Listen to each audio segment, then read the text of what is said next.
Very good afternoon.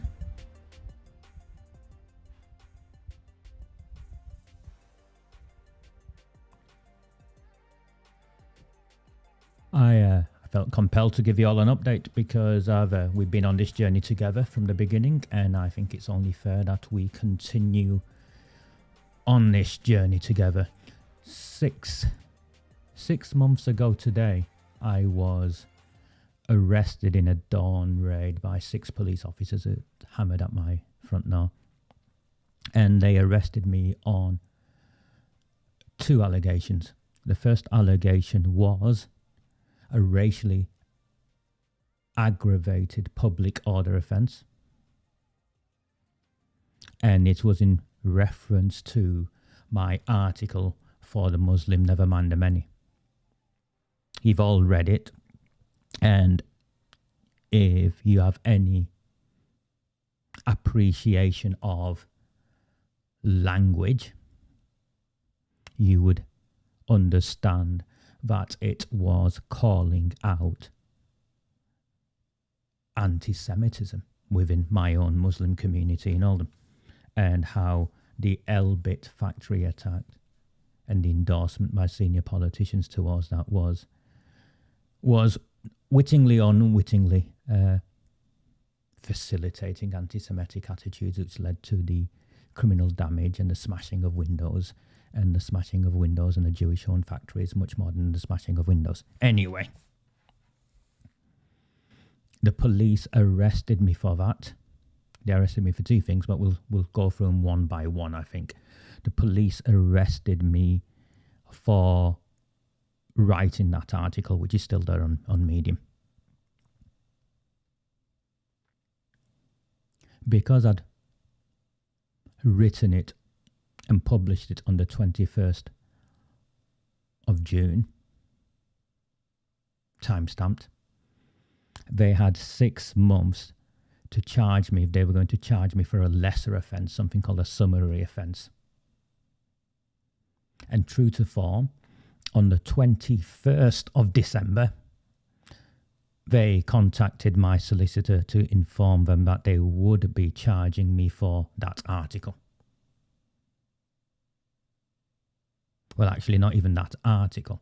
The Facebook post linking that article. You'll see it on my Facebook page, on the Recusant 9 Facebook page. It's still there, 21st of June, 2021. So on the 21st of December, exactly 6 months, on the last day possible, they charged me for not a racially aggravated public order offence, as they'd arrested me for. But you like this. It was for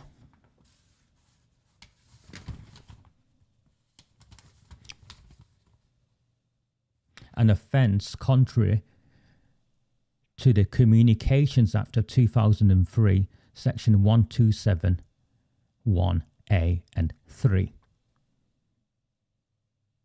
Now, the specifics are that I sent my public communication network, so I shared my article that I'd published, something that someone found offensive, indecent, obscene, or menacing. That article is still there. I've not changed it. There's nothing offensive in there. There's nothing indecent in there. There's nothing obscene in there. And there sure as hell isn't there anything menacing in there. So, at the time, those of you who recall my reactions, you'll remember that Arooj Shah's name was mentioned in my bail conditions, but at no point was anything mentioned about Arooj Shah being a witness or being the claimant that had done this. We'll get onto that. It's important that I raise this with you. So that was the 21st, on the last day possible. They charged me for something that wasn't what they arrested me for. It's the lowest they could. And of course, I'll see them in court. Of course, I will see them in court. At the time, they initially told my solicitor that the investigation against Gail Granger was going to be the bail conditions were going to be lifted, and they'll continue to investigate it and get back to me as and when. But they changed their mind on that and re-bailed me for the Gail Granger one to the 21st of January. Now, the symbolism of the date, the 21st of January, is it's exactly 6 months since my original arrest. So it limited their ability to bail me any further. This was the last day, and if they didn't charge me on this day, they would have to go to the Crown Court and get an extension for bail, which we would have fought against. You ready for this? Remember, I was arrested for Gail Granger for allegedly malicious communication. Well, they charged me today for a much lesser offence of harassment. Apparently, I've been harassing Gail Granger. Now, of course, I'll deal with that in the courts, but again, that's nonsense. So what was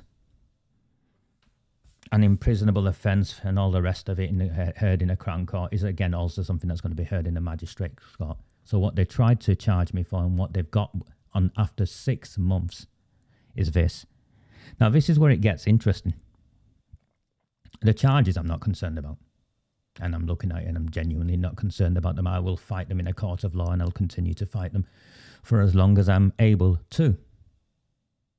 Although Detective Sergeant Christopher Dean did kindly point out to me that when I go to the magistrates, where both offences are going to be heard at the same time, if I go to the magistrates and I plead guilty, it'll be dealt with on the day.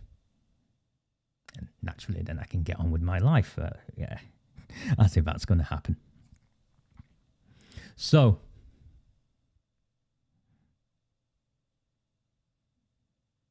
they read the charge out to me. And before I left, this is where it got interesting. Detective Sergeant Dean wanted to raise the matter of witness intimidation with me and how I could be arrested again if I intimidated witnesses. Now, up to this point, the only witness I'm aware of is Gail Granger. So I said to Detective Sergeant Christopher Dean, who was pleasant enough,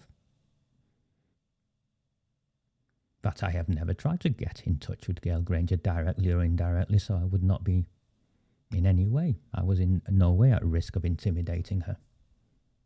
Why would I?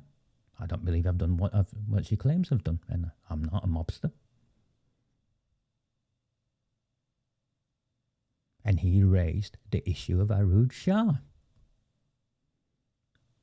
Well, I said, well, I don't know she's a witness. So she's not a witness. At no point have you made any reference she's a witness.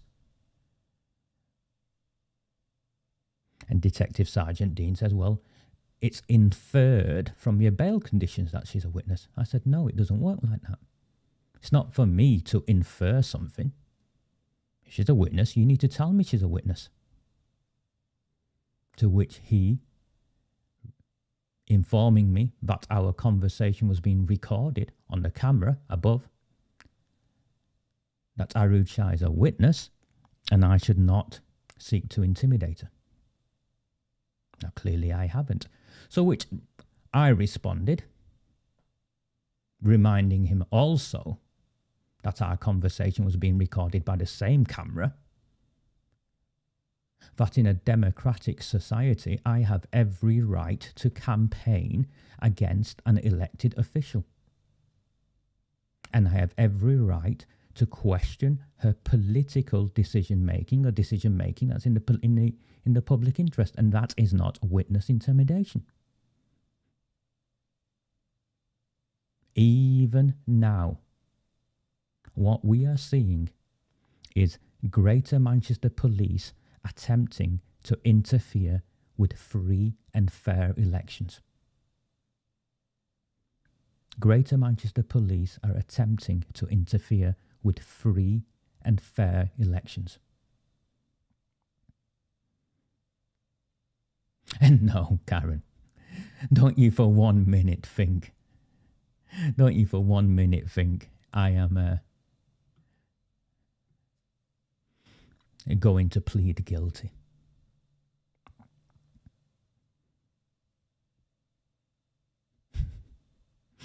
So there you have it. I think it was better you heard it from me rather than some bullshit nonsense from a malicious blogger twisting it. But what they arrested me for, remember 6 police officers, what they arrested me for, they waited until the last moment possible on both the allegations to charge me for something far less than what they arrested me for. Far, far less. And to all of you, in regards of harassment and what's been done to so many of you by these people, never mind what's been done to me, what's been done to so many of you by these people. Do you think Greater Manchester Police are playing this with a straight bat?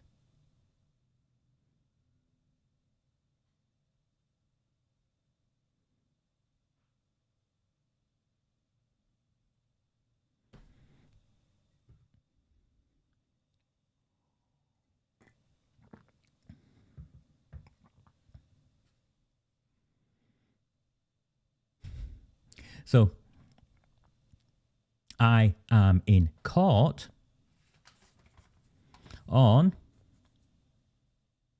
at 3 p.m. on the 3rd of February, Tameside Magistrate Court, 3 p.m. on the 3rd of February. And what I want to know is, am I going alone?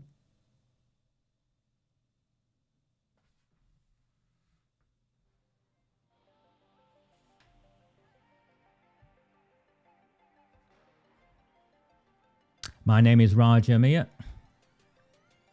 Last week, the national press reported that Oldham Council and Greater Manchester Police had worked together in covering up the grooming and gang rape of children in my town.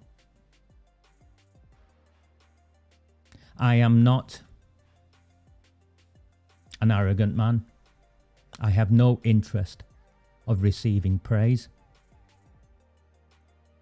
And I will continue to fight for those in my town who are powerless to do so. Bent politicians, bent council officials, bent police officers. Doesn't matter what they do to me. But and I struggle saying this, would you have known any of this if it had not been for me?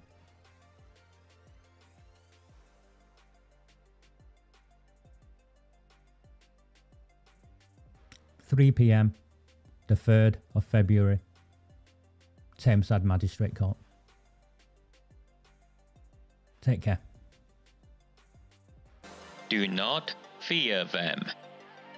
Do not fear any of them.